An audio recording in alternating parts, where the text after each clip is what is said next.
we are here with Mark Kleins, and I will give all the stage to Mark because you know me and I can speak too much and I don't want to delay too much the talk of Mark, that is the star of this webinar. So if you have any question, if you want to talk with Mark, please send up your hand, and I think you can directly ask to Mark a few questions, or if you want to write your question inside the chat or inside the other tools, I will post it to Mark, and Mark, I am sure, will be happy to respond to you. So Mark, thank you, and the stage is all for you. Thank you so much.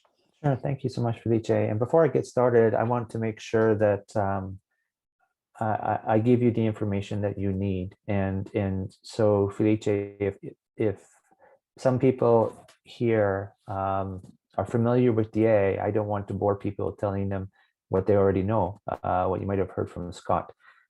Could you ask the folks here how many of them know what disciplined Agile is?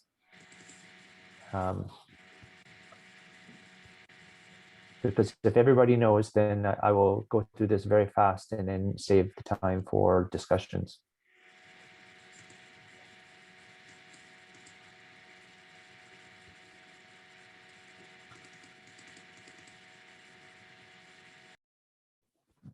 Just looking at the chat here, I see Vivian is certified. That's wonderful.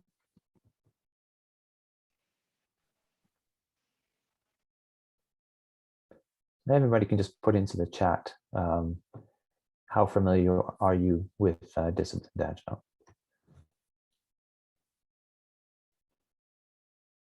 Oh, look at all these people certified.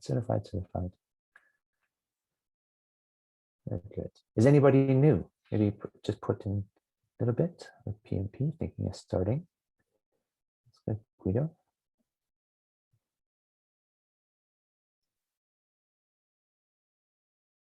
Giuseppe is certified.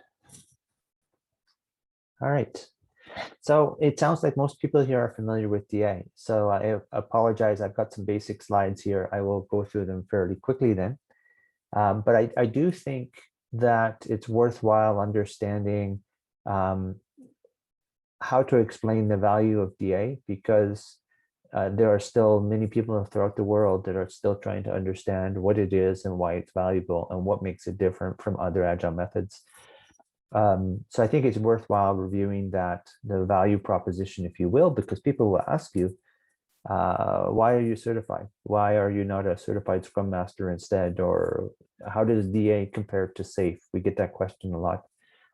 Which certification should I take? Should I take the ACP from PMI, or should I take one of the DA certifications? So those are the kinds of things I'll talk about here, but I will move at a fairly fast speed for the parts where I explain what DA is, since everybody is familiar with it. And if I go too fast for some of you, please let's talk about it after the presentation. So the good news is this is very informal, and we're going to have lots of time to answer your questions. All right. So PMI, one of the reasons that Scott and I joined PMI is known for the best-in-class certifications and learning programs in the areas of traditional project management. And we know, I've always actually, prior to joining PMI, admired PMI when I've gone to chapter events, learning events, and seeing how close the community is, the networking opportunities that they have with each other, and how proud they are to be PMPs. And indeed, the data shows, and PMI does these surveys regularly, the data shows that people who have a PMP certification get better job opportunities and get paid better and they get recognized for their experience and education, the investment that they made in getting their PMP. And Scott and I have always felt that we need this similar approach within the Agile community. And this is part of the discipline in disciplined Agile, is that we have a rich body of knowledge and a certification program that's rather difficult, certainly compared to the other Agile certifications out there.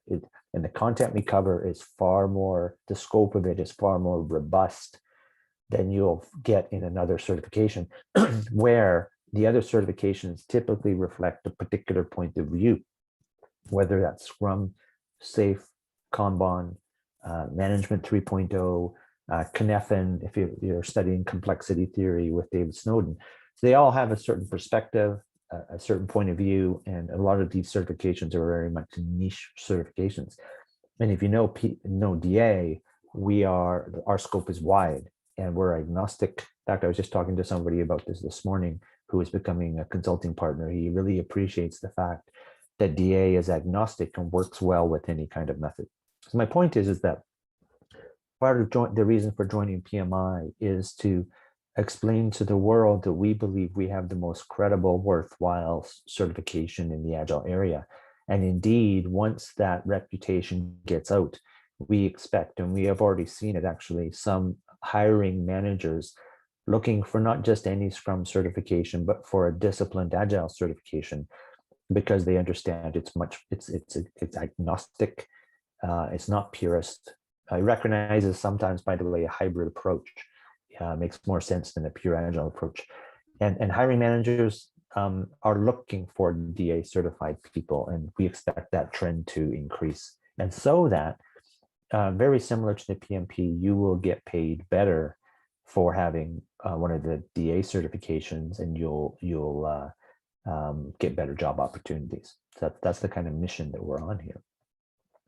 Now, the update to my presentation, this is a new update, and what I've chosen to do is reflect on the fact that we are 20 years since the Agile Manifesto. And so it's a good time, it's a good point to reflect on where we've been, how far we've come, and what does the next 20 years hold. And, you know, it's a hiring or an executive might be asking these days, okay, we spent this money on certifications and consulting, and it's been 20 years since the Agile Manifesto. So are we there yet? Are we done? Is everybody Agile? Can I stop spending money on it? And are we getting the results that Agile promised us? And the sad reality is that's not the case.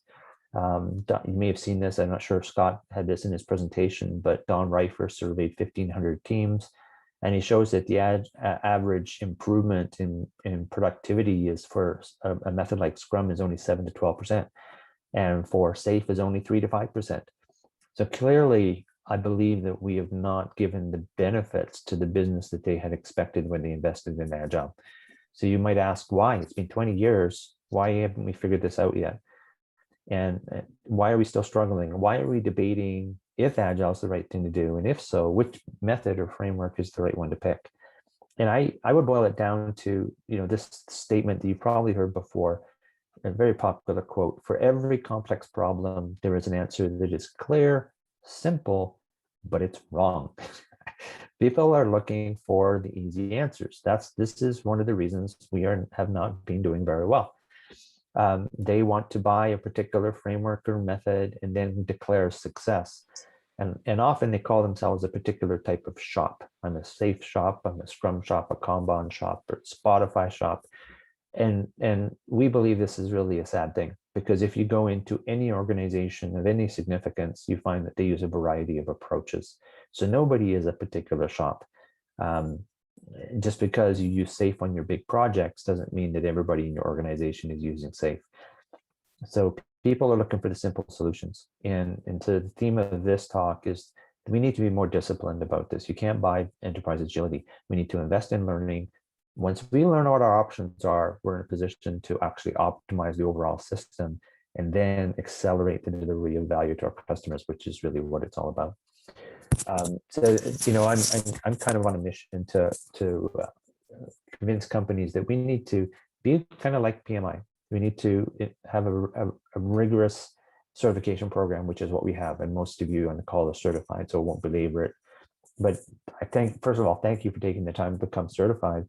You should be proud of it, because you know that the body of knowledge for DA is significant. And, you know, you're not expected to memorize the book, of course, but keep it close. If you don't have, like I sometimes tell the story of carrying this around pre-PMI, and the book has a PMI cover, but so it had a different cover at the time. But I would actually carry it around from team to team when I was doing coaching during the day, whether I'm going to a daily stand-up or attending iteration planning session or a demo, a review, retrospective. I always kept the book with me. And people say, Mark, you wrote the book. Why are you carrying it around? Well, because I like to reference it on a regular basis, and I myself don't have it memorized, but I find, and I think you'll find, that in your daily work, you will find people will talk about testing, to talk about architecture, to talk about estimating, or how do we get better with stories? Are there different things you need to add to the stories? That's where you pull out the book and you go to explore scope, and you find something like personas or some other technique that you can use to help your team become more effective. And once people get used to keeping that book handy and referencing it on a regular basis, that's when they start to become more and more effective. So I think you get the idea about the value of the certification. And you know what the toolkit is. And by the way, those of you like Felice who've been using DA for many years, we remember we used to call it a process decision framework. And technically, that's what it is. It's a set of techniques to help you make better process decisions. But you know, it didn't really resonate. And it's one of the reasons I think techniques like SAFe and such have been more popular, because it's easy to understand what they are. People don't like process and they don't like frameworks. So we weren't really using a good marketing phrase.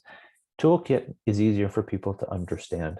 And I'll show you another way to describe DA. If you're talking to your colleagues and trying to explain what DA is, I'll tell you how I explain it to people.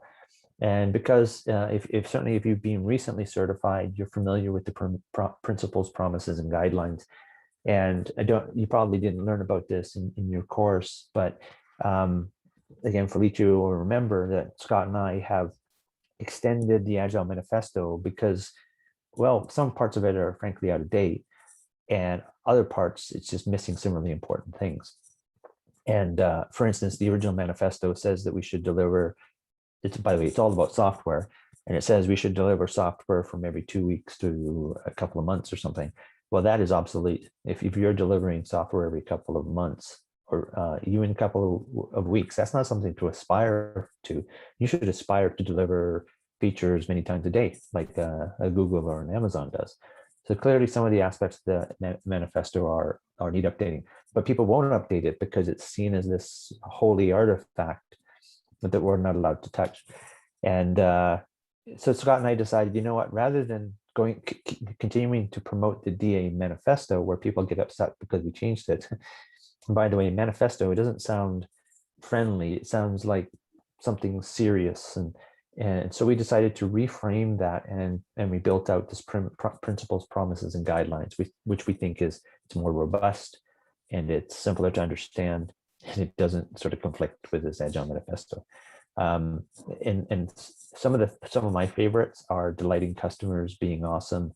I love the principles. You know, it really is the heart of what Discipline Agile is all about: choice and pragmatism. And the promises, the ones I really like are create psychological safety and embrace diversity. Diversity makes us stronger. And incidentally, in the Agile Manifesto, there's no reference to diversity whatsoever. And then guidelines, some of my favorites there are create effective environments that foster joy and change the culture by improving the system. So those two, the reasons I call those out is because this is the role of modern managers, is to become more like leaders rather than managers. And a big part of being a leader is creating these environments that foster joy, where your teams can maximize their effectiveness. And changing the culture, you don't change the people. The people are good people, but they're often stuck in a bad system. So the job of a manager is to improve the system, and that will lead to better behaviors, better cultures, because people have better joy, and they're more effective, and they're more productive within that better system. You're all familiar with this. This really is a differentiator of disciplined Agile, that we go beyond IT. and provide guidance in these other functional areas. And I'll touch a little bit more about this at the end of the presentation, because it is something that, unless you've seen a recent presentation by myself, you won't have seen it framed in the way I'm going to show you near the end of the presentation. But essentially what we have seen by applying Agile across organizations over many years is, over and over again, the functional areas outside of IT are impediments to the team's agility, whether it's a PMO or enterprise architecture or data or release management. Often the teams can't deliver value as quickly as they are able to, because these other areas are working in old ways rather than using agile techniques themselves. And this is where we can help. And by the way, folks, in terms of what's new for DA, because I know that's one of the subjects you want to learn about, we're going to be building out, we are building out as we speak, smaller, what we call micro certifications. You can think of them as small e-learning modules that supplement your certifications and what you've learned so far. For instance, the first one that's going to come out is one on agile metrics. So these will be small modules that, I think of them in terms of like power skills to supplement your other knowledge. And we'll also be building these, we'll call them micro accreditations. These micro accreditations, we'll also be building them out in these different, what we call process blades, marketing, finance, etc., like agile budgeting and those kinds of things, agile procurement. You're going to see that's how we plan to fill in the content that you see beyond disciplined agile delivery. So the first theme of this presentation, and I think you've already gotten it, is that we need to learn, we need to supercharge our skills. Frankly, people aren't investing enough in developing skills beyond whatever method or framework they've been taught. And I've used this several years ago as an analogy, and I've come back to it because people, this is where the light bulbs come on when they understand what DA is all about. You can think of it as a market of ingredients. And most people, if they take Scrum, only know a few ingredients. It's like basic macaroni and cheese.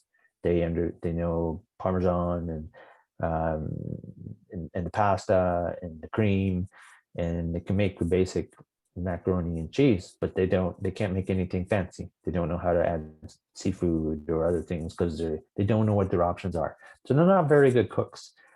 So this is the analogy of people who only know a simple framework or a method. Their ability to optimize the teams is severely limited if they don't understand what their options are. They not only understand what these ingredients are, but when to use them. When do these different techniques make sense? And this is kind of the controversial slide in the deck, we know that the typical agile team is inadequately skilled to truly optimize its ways of working. Everybody these days is talking about improving your ways of working, but the sad reality is they're not skilled. They don't know what their options are. And this is where, of course, the DA body of knowledge comes in. And I often compare it to the Scrum Guide. The Scrum Guide is beautiful. It's great guidance, but it's only 13 pages in the latest version. So we need to learn more, right? So and this is where this slide, for people who don't know DA, and by the way, you can have this presentation, happy to share the deck with you. This is where the light bulbs come on when people go, oh, this is what the toolkit's about. Like on the left-hand side, these are pretty fundamental project management kinds of principles, agile or not, that often people don't learn about. You don't learn about it in typical agile certification. For instance, Scrum doesn't talk about risk management, sorry. How do you identify your risks and how do you mitigate them? And for those of you who've learned DA, you understand that we rank the backlog, if you're using Scrum, the work item list, we rank it not just by value, but also the risky things, risky stories related to maybe scalability, performance, those non-functional requirements. That's a source of risk. It's related to architecture. And if we don't prove that our system will actually be able to support the scalability needs, the redundancy, whatever it is, security, and we find out late in the project, it's too late to change. So we need to figure out what are the technically, what I call tricky bits of the system, and they should be ranked high in the backlog. It's not just about value. And Scrum doesn't talk about this. This is basic risk management. We also include lean governance, which you don't learn about other places. So you get the idea. And on the right-hand side, this is, as I said, this is where the light bulbs go on when we talk about, we have not just one way of doing requirements. Agile teaches us about user stories. We have 53 techniques. And you would, of course, not do them all, but it's nice to be able to cherry pick the ones that can help you become more effective. If you're going to stand up in front of a whiteboard to try and get agreement with your product owner about what you're building, what are you going to draw? Are you going to draw a class diagram to get some alignment on business rules and terminology and relationships between business entities? Are you going to do some storyboarding to show the flows and the navigation of your application? UI prototyping, wireframes, or are you going to write some things in text? This is where knowing more techniques is going to help you to be more effective. So you get the idea. I mean, most people only know about one type of estimating, points, right? Relative points using planning poker. We got, I think it's 8 different types of estimating. So it's good. Choice is good. Context counts. Now, one of the reasons that is taking a while for DA to really catch on is people say, oh my goodness, Mark, it's a 400-page book. It's really complicated. I can't possibly do this. And we're trying to tell people, folks, it's not that hard. If you want, start with Scrum. And you learn about that in one of our courses. You can learn about it in a certified Scrum Master course, or whatever you're currently doing. You can think of those as recipes. So Scrum is a recipe, Lean Kanban is a recipe, the exploratory life cycle based on the Lean Startup is a recipe. And then go to the pantry and pull out different techniques for testing and requirements and estimating to help you be more effective with your Scrum or whatever you're currently using. So it's not that hard to get started. And we provide these life cycles, so you can think of them as methods, as starting points. So if you're not doing Agile at all, then pick one of these 6. And if you're already doing Agile, that's great. Keep doing it. But it's nice to have other ones if you decide to move from one to another. In fact, we often see people move from Scrum to more of a lean approach, and getting rid of the sprints or iterations, getting rid of the backlog and moving to more of a pool of items with different swim lanes and things like that you would learn about in Lean. And then adding the technical practices to be able to deliver on a frequent basis. And this is what we see as an evolution away from Scrum to more of a lean approach. And you do not have to do that. If you're happy with Scrum, stay with Scrum. But again, choice is good. And I would hate to be locked into Scrum because my organization says everybody has to do Scrum. That would be a bad thing because Scrum is great in most situations, but in some situations where there's a large degree of change, potentially on a daily basis, Scrum is a horrible fit and a Lean is a much better approach. So choice is good. And since most of you are familiar with DA and taking your certifications and things, I'll go through this quickly without really explaining it. You know that behind each of these goals, by the way, apply to any kind of project, whether you're building something from scratch or extending something or implementing a package like SAP, you're still going to have these goals. You're still going to need a team, you still need to understand the scope and what needs to get changed and estimating all that kind of stuff. And behind each of these goals, of course, is a goal diagram, which you're familiar with. I would just say quickly, in case there's people on the call that are new to DA, that this is where all your choices come in. I talked about 53 different requirements techniques. Well, here they are. And so we organize them into categories. We call them decision points. So if you want to explore how we're going to use a new mobile app, well, then you could use user stories. You could use use cases. You could use personas to help understand how you're actually going to use something. And then for each of those strategies on the right-hand side, if it is bold, italicized, that means that they're default choices. They're good places to start. They're typically your most agile choices. But because we're pragmatic, you don't have to use those ones. You can use any of them. And if you see an arrow beside the list of choices, that means it's an ordered list, meaning that the ones at the top are generally better and more agile than the techniques at the bottom. So if you've heard of capability maturity model or CMMI, it's kind of like a mini capability maturity model. It helps you say, well, you know what, we can't do the thing at the top. We'll start halfway down the list, but over time, we're going to move to more and more agile techniques as we get better. And then in the book, in the body of knowledge, of course, each of these items are described as a definition. Sometimes there is a reference, like in the UML near the bottom here, Unified Modeling Language Use Case Diagram. There's a reference to Wikipedia, which is the W, as well as Scott's book, The Object Primer.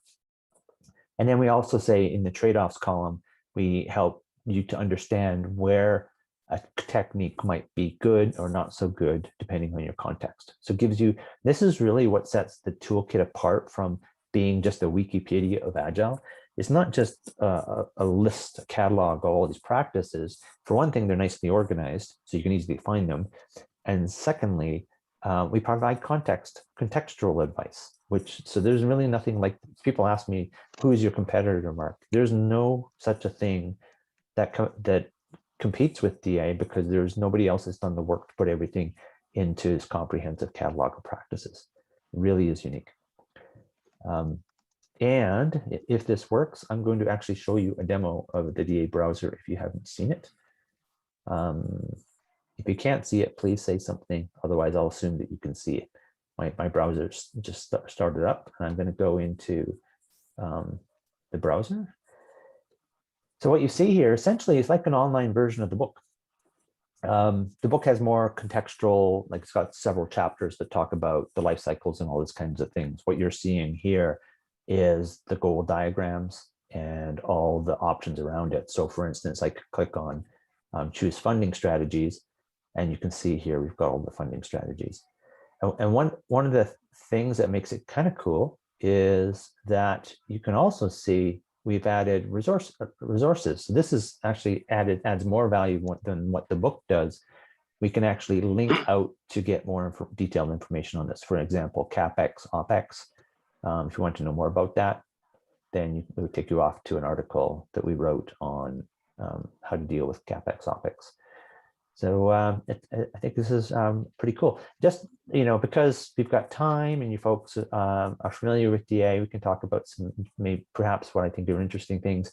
Do you know that this tool is read-only as you see it, but it was actually created before Scott and I joined PMI. We had one of our people actually build this. It's built in Java, and we built it for our own needs, because all these diagrams prior to having the tool were created with Visio, which was a real pain.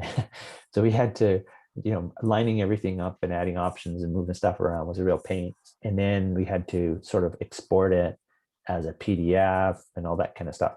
So we actually built this to generate these diagrams. And now it's all data driven. So we just type it in and it actually draws these diagrams. It's pretty cool. And I'll show you, we also built in the ability to put it side by side so that it would fit on a page. So we can do it one column or two columns. And then we can also export this out as PDFs. So we've actually built it for ourselves to help maintain DA, and decided to turn in a read-only version for people. Now you need to be a PMI member to be able to access this. So I've logged on to PMI prior to this presentation so that I can view it. And we have other use cases, if you will, more functionality planned, like the ability for you to be able to change the wording. Maybe you use the term sprint instead of iteration, and you'd rather use that term. So you will be able to override the wording and also be able to add your own choices. Maybe you have your own document, like a RACI document or something like that, that you want to add into that's not in the DA toolkit. So that's coming, is the ability to customize it. All right, so I'll go back to the presentation. Right. And it's also available in 6 different languages. I know you're asking, where's Italian? It's not there yet, but I'm sure that we could produce an Italian version. We have these other languages out there. Okay, so the theme we just talked about is, folks, we gotta get better as an industry. I believe we've done the business a disservice by trivializing the amount of education you need to be effective with Agile. And so we're on a mission to raise the bar, as I said, to add more rigor into it, and really our certifications are really set apart from these niche boutique little certifications. And by the way, Agile's been around for 20 years, right? Well, more than that, because Scrum predates the Agile Manifesto. And I sometimes say, well, what's going to happen when these thought leaders retire? Who's going to maintain their stuff? Like Jürgen Appello as an example from Management 3.0, great stuff. But when he retires, who's going to keep his stuff up to date? By the way, he's in the process right now of updating his Management 3.0 stuff. But who's it going to get passed on to? And what makes us feel really good about joining PMI is that it's no longer just Scott and I. We've got Al Shalloway, you may know, and we've got some other thought leaders, Mike Griffiths, Curtis Hibbs, who are now part of PMI. And that's going to mean that DA will live on and will continue to improve over the years. And that's very gratifying for us. All right, so invest in learning. And when you know your options, it's only when you know your options and which ones make sense in different situations that you're truly prepared to optimize your ways of working. And you got to learn before you can really optimize. And choice is good and context counts. And one of the themes I'm talking about these days is that comparing the last 20 years to the next 20 years, the last 20 years really have been about adopting a method or a framework, basically following what your neighbor is doing, jumping on board. There's a saying out there. There used to be a saying that when Microsoft and IBM were competing with each other and they had different operating systems and stuff, a lot of people bought IBM's OS2 and mainframes and such because and even the computers, the personal computers. I remember when Compaq had the best computers, but IBM executives would still buy IBM computers, and the saying was you never got fired for buying IBM because they were the biggest company, and that's what your competitors were doing. I would say the same thing nowadays with SAFe, is that a lot of companies are going with SAFe because lots of other companies are. So you're never going to get fired for going with SAFe. So what I would say to you is that's history. I think the future will be different. That sometimes following gets you into trouble. We need to lead. And so look at these companies that you see on the right-hand side. By the way, before I joined PMI and was doing consulting services, I would go into companies and do assessments, first of all, and interview executives. And question I would ask them is, one question I would ask that's not in the slide is, where does it hurt? Where's the pain? Is it quality of what you're delivering? Like, do you have bugs in production and your users are unhappy? Is it throughput? Is it team morale? What is it? Is it missing deadlines? And then we would customize DA and measurements, by the way, and we will be covering this in the Agile Metrics micro-accreditation, that we design metrics that measure not everything, but particularly the improvements against the pain points. People typically put in the wrong metrics to measure the wrong things. So that's the question I asked them. But the other question I asked them, besides where does it hurt, is who do you fear and who do you admire? And if you're a car company, do you admire General Motors or do you fear and admire Tesla? And I think we know the answer there. And if you're a bank, do you admire and fear another bank? Or do you admire and fear Google, who's selling insurance right now? People are terrified of Google. And Spotify, same thing. And by the way, some of you heard me speak before, have heard me tell the story that don't be Spotify, be like Spotify. Don't be Spotify unless you're a Swedish online music company. That's their way of doing Agile. It shouldn't be yours. Now, they've got some cool stuff in there, like guilds and chapters and squads and all that kind of stuff. By the way, those are just terms. You don't become Agile by renaming teams to squads. But the beauty of Spotify is that they took responsibility for evolving their own way of working, not copying somebody else's approach. Now people are copying Spotify instead of being like Spotify and creating their own way of working. This is truly important, and I believe this is the future. I think this is the next 20 years, is that methods and frameworks will become less relevant as people say, you know what, that's nice. That was a good starter. I learned a lot when I did SAFe, but it's time to move on and do an Agile that makes sense for us. And by the way, different ways of working in different teams, depending on type of project and type of industry and those kinds of things, and the skills of the teams. So you've seen this, if you know DA, that people quickly exhaust the guidance in a method or framework. So then what do? After you're doing everything they told you to do, we want to continue to improve. And you can use Kaizen, continuous improvement, retrospectives to fail fast, figure things out over time. But those of you who know DA, because you pick techniques from the toolkit based on contextual advice for what has worked in similar situations, this means you'll have less process experiment failures. You'll succeed earlier. Your journey to high performance is accelerated. You know, that's why we use coaches, isn't it? We bring coaches in because they've done this before. They've seen what works and what doesn't. And you get a coach because you want them to accelerate your journey, your learning journey to success. So a coach plus the knowledge of what's in the toolkit is an amazing combination. And by the way, coaches don't know it all. I've taught DA to many coaches over the years, and never has a coach come up to me afterwards and say, yeah, I knew all this. They don't. There's lots of stuff inside the toolkit that coaches don't know. I can tell you that. I promise you that. So, and the other thing too, folks, is objections we get to DA are usually based on a lack of understanding of what it is. The first one is it's too difficult. Well, they don't understand that inside toolkit is Scrum, which is not hard to learn. So do Scrum. You're by definition, you're doing DA, because DA is a toolkit of practices. You can compose them into Scrum. So that's the first thing. It's not hard. And we need to get better at explaining that to the industry. And from a marketing perspective, we are working on it. And the second one is people say, oh, I'm already committed to XYZ. I'm committed to SAFe, I'm committed to Scrum. That's what we do. So I don't need DA. Again, that demonstrates to me a lack of understanding. It's not stop doing SAFe and start doing DA. It's like, okay, you're doing SAFe, great. You can get better. Because you don't learn in a SAFe course how to do personas. At least I don't think you do. You didn't when I took my SPC.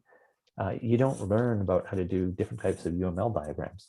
So, but yet in a SAFe project at the team level, you're going to want to do those things. And so the two work brilliantly together. Start where you are and strive to get better. And this diagram tries to help explain that. This is a new diagram that I've put in here just to sort of show, I don't care what you're doing. Frankly, you're probably doing some awesome stuff, but DA is in the middle. We're agnostic and we can make any of these things better. This is, folks, this is, if we could just get this message out to the world that we're not trying to change anybody. I mean, yeah, we want you to improve, maybe evolve. By the way, you could include evolving away from these things. Remember I talked about moving from Scrum to Lean?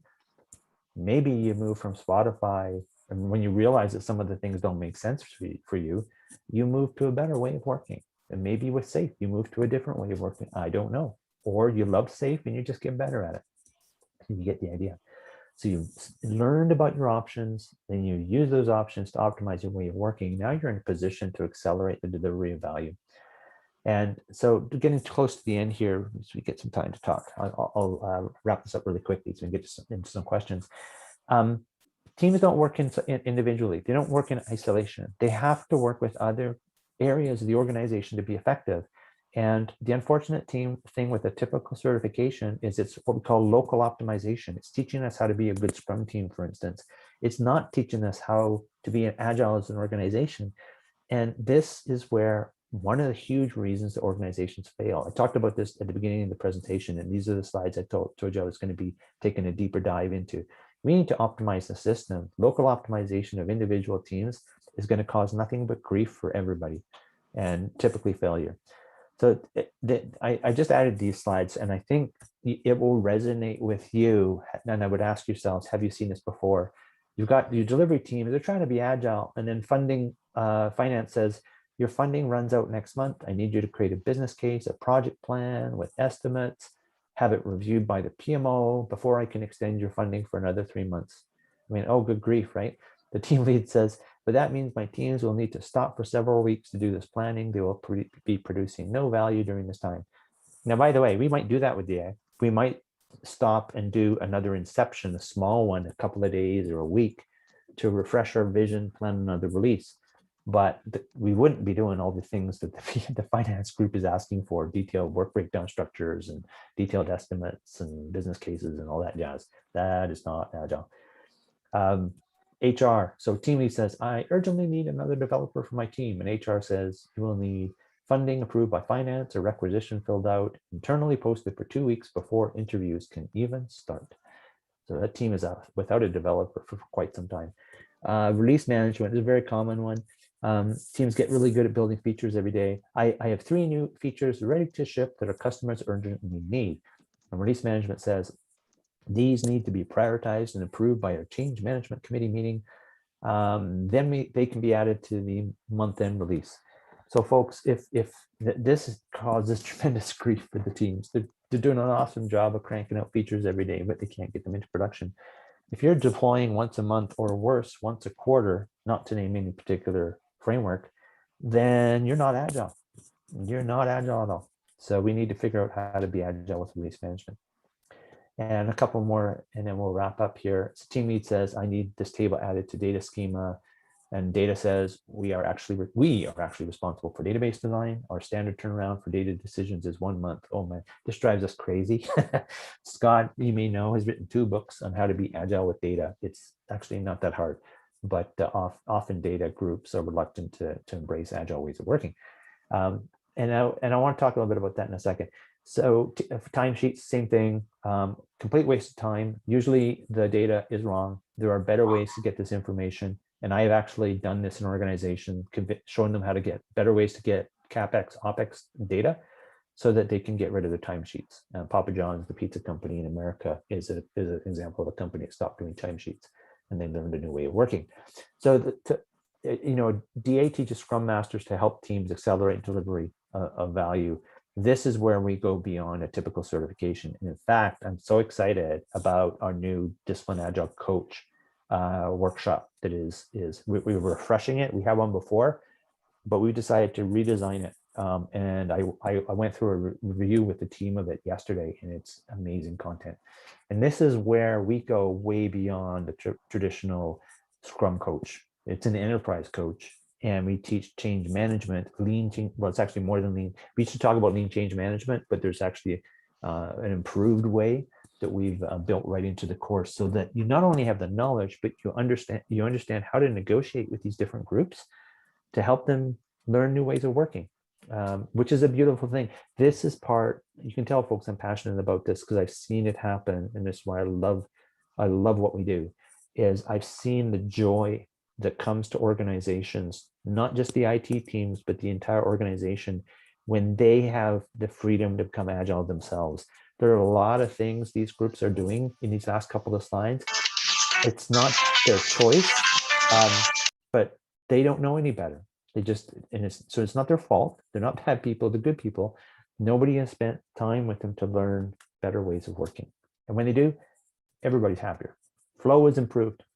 And this is a good segue to the work that Al Shalloway has done on value streams. And value streams start with customers, end with customers. And we need to think about the end-to-end value stream. I often talk about, my work at the pizza company, where a value stream starts when I pick up my mobile phone to order pizza, and it ends when the pizza shows up at my door. And there's a lot of stuff that happens in between. Some of it's business processes, and some of it is technology related. And if any of those things disappoint me as a customer, Papa John's could lose me as a customer. It could be the mobile app is really bad, which it used to be, by the way, and now it's awesome. In fact, it wouldn't take my credit cards. Okay, so the mobile app might be bad. The payment system might be bad. The order might take too long or go to the wrong store that's too far away from me, and the pizza gets to me, but it's cold. Pizza store, it's good for Italy. It's a good one. And by the way, I know our pizza doesn't compare to yours. I've been to Italy. I love your pizza. But you get the idea. There's so many opportunities to disappoint the customer. So what we talk about in Flex is improving the overall value flow, both IT and business related. And there's a new certification coming out for that, the Value Stream Consultant. The pilot was done a couple of weeks ago. We're doing more pilots in April, and it's coming out in May as a course. So watch for that. A couple of case studies. Well, you already like DA and know about it, so I'll skip the case studies. so we can get into some questions. There's a summary: learn, optimize, and accelerate. You know, by optimizing, I really believe that's the future. That's how we win. That's how we be competitive. That's how we're nimble and improve, you know, value delivery for our customers. The certification program sounds like you folks are already certified, most of you. We've come up with this new diagram. Actually, right after this call, right after this webinar, I'm meeting with Scott to maybe make some subtle changes to this, because people get confused about whether to go to the ACP or go to the DA Scrum Master. They both look like they're both the same. Wants agile knowledge or needs to start at the beginning. Very similar. We need to make it really clear. I think you folks know where what I would recommend is go with the DA journey. It's richer. You don't learn about the toolkit currently in the ACP program. You learn lots about agile. It's great, by the way. It's a great certification. But because it was developed before PMI acquired DA, it currently does not include reference to the DA material. It refers to other books. So if you want to learn about the toolkit, DA route would be the way to go. And you can see this on the website, just prerequisites and such. So how to get started? Well, basically the bottom line to this slide is everybody should get trained. Whenever I've gone into companies to help them with DA, the first thing we do is train at minimum all of IT. It's not just, of course, training Scrum Masters. And by the way, the DA Scrum Master class is not just for Scrum Masters. Everybody on the team should understand what's in the toolkit. That's how you're going to have more effective retrospectives. If only the Scrum Master knows the options, you're not going to have as great discussions, because every time the Scrum Master says, let's do personas, everybody goes, what's a persona? But they would have learned about it in the class. Okay, so that finishes the presentation, and it sounds like we got some few minutes for questions. Hopefully this was useful for you. Oh, thank you very much, Mark. And I will ask to everyone to send their questions inside the chat, or if someone want to ask directly with you, please hand up your hand and I will enable you to speak with Mark. So we have one more question, really two questions coming from Vivian about the planning for the release of the DA Coach workshop and also for the DA VSC workshop. Okay, so I'm pretty darn sure you're a coach, right, Felice? I know you're a coach. You have your DA your DA coach certification. I think you do, right? Yeah. Sure. Yeah. Of course. It's an obvious question, but I just wanted to just be absolutely sure, because Felice is an amazing coach. But the new coach class will be available in, I'm going to say 2 months, maybe a month, but between 1 and 2 months from now. So watch for it. And Felice will be an instructor, of course, for that class. The DA Value Stream Consultants, it will be available publicly in May. So also, that is an amazing course as well. Al Shalloway took a long time to build it, longer than I wished he did. But the result is it's amazing. I mean, he built it with a group of extremely talented and experienced coaches, and were you? I don't think you were part of that group, were you, Felice? Sorry, Mark. Yeah, you weren't working on the Flex certification with Al, were you? If I correctly remember, Joshua and Al announced the new certification starting from this month. Yes. Yes, it was piloted. Yeah. So I think that's something definitely Felice will be able to teach, but it's pretty amazing work, because it's very much about customizing the larger system, and if you're using SAFe, you improve it quite a bit, and if you're not using SAFe, you could still improve the flow of value. Yeah, I'm in touch with Al, and we also, the PMI are also setting a mini additional workshop for us that was part of the Alpha workshop, but actually only Joshua can set up a workshop about the VSC, because the train for the trainer about the VSC would be more complex than the others. Yes. So initially we won't have very many VSC, Value Stream Consultant instructors. That is absolutely true. First of all, we don't need that many yet. And secondly, as you said, it's harder to teach because it is like a top tier certification that we have. I have another question from Lorenzo. Sorry, Lorenzo, I don't really, I'm not sure that I understand your question. Where can I find the blades out of DAD? I really don't understand. I think I understand the question. Okay, great. So For you. Choose Your Wow book, as many of you probably know, is essentially disciplined agile delivery. If you look at the square onion, it's one hex. Primarily, it's in the bottom left-hand corner in the DevOps section. That's what the Choose Your Wow book is. In fact, if you don't know, the Choose Your Wow book is essentially the second edition of the first book we wrote on disciplined agile delivery. And we decided to, rather than call it disciplined agile delivery second edition, we decided to make it more marketing friendly by choosing your wow. But that's what it is. So it's a good question, because the certification program, especially the DASM and the DASSM, are primarily based on this book. They also include other material, though, that's not in the book about lean and some other things. But so to your question, where's the content on agile release management? Where's the content on agile people management or HR? A good question. There isn't any. Well, there's some. That's not fair. That's not true. I take that back.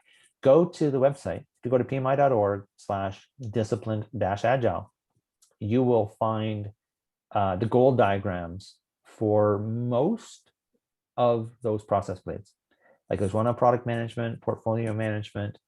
I don't think we have one for vendor management, but we have, what I should say is we haven't published one. We have one.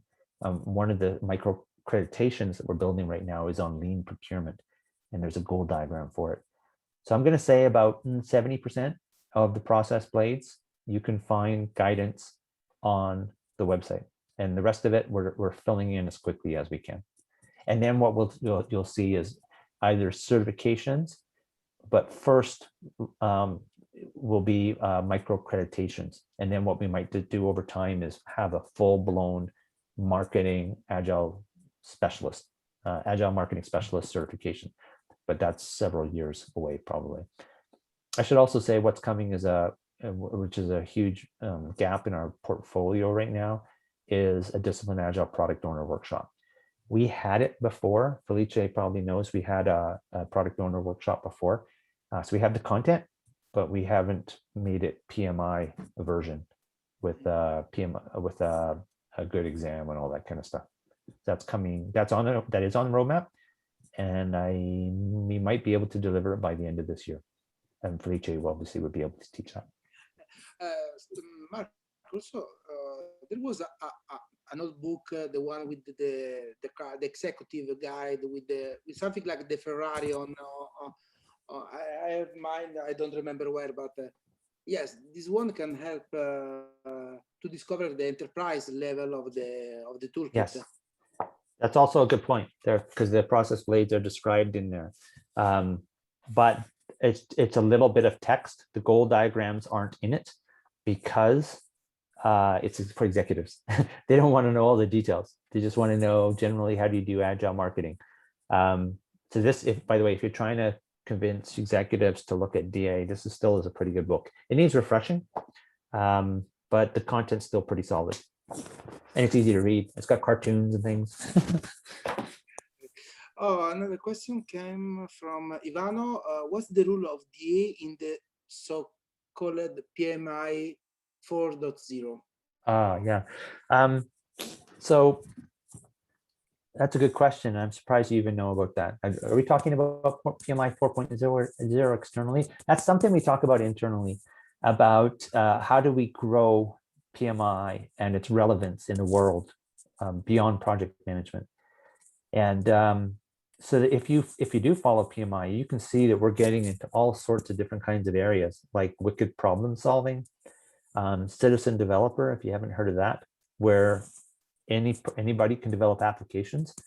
And if you're technical like I am, you recognize that's a scary thing, if you've got all the business creating their own little applications, often called, by the way, shadow IT, where IT doesn't even know what's going on. This could result in huge data issues, integration issues, lack of integration, security threats. So it's a scary thing, but you know what? Google has a really good app to do this, and I think Amazon does too. There's a few publicly available, Microsoft does. So it's out there and it's coming, and you're going to have all these people creating applications themselves. It's also called low code or no code, another way people talk about it. Point is, why is PMI getting into that? Well, we're not getting into it to create an application or to do it. That's not our game. But what we recognize is it's a scary and risky thing if it's not governed properly.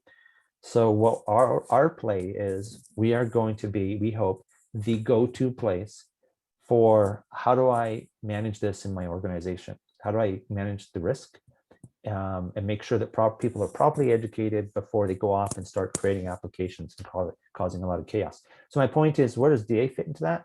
I think it's kind of separate but related. We're always going to be on the process side and making you as effective and nimble. Our CEO likes to use the term gymnastic, by the way. You'll see that in a lot of what PMI says. They talk about gymnastic organizations rather than agile. I don't know if it's PMI's attempt to sort of separate ourselves from everything out there that's agile. I didn't really answer your question, but we're just a component of the 4.0 strategy. There's a lot more to it. The scope is much bigger. You're also, I will tell you, we are, as part of building the micro-accreditations in the different process blades, like marketing, finance, we're working, like for lean procurement, we're working with the Lean Agile Procurement Association. We're not doing this stuff ourselves. Where we have the knowledge, yeah, maybe, but I'm not an expert in agile finance. I know about CapEx, OpEx, beyond budgeting. I know some stuff, but I'm not an accountant.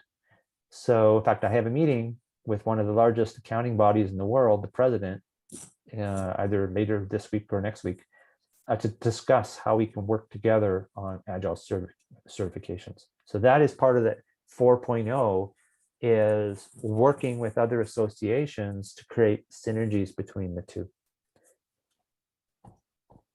Thanks, Mark. Any other question?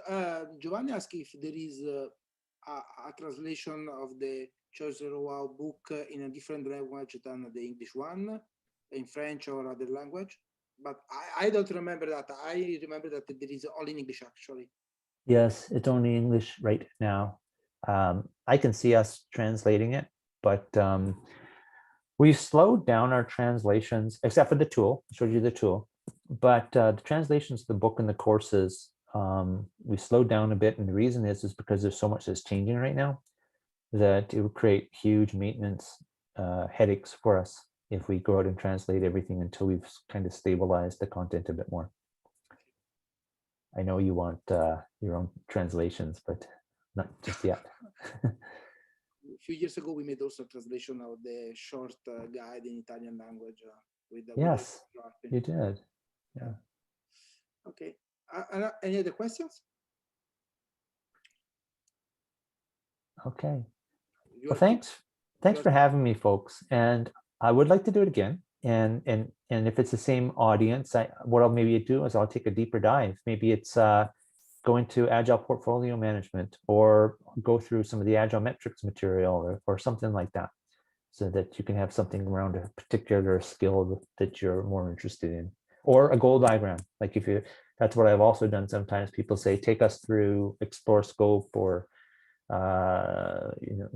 create a vision, or whatever it is, where they want to learn more about the detailed options. So I'll let you and Felice figure that out. Okay. Okay. Thank you so much, Mark. Have a nice day, and see you soon.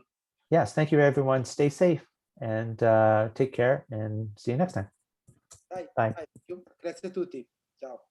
Ciao. Bye bye. Bye. Ok, se qualcuno vuole chiedere qualcosa in italiano, liberissimo, eh? Io stacco tra qualche minuto. Se qualcuno... Ciao a tutti comunque, grazie. Anzi, interrompo anche la registrazione, così so.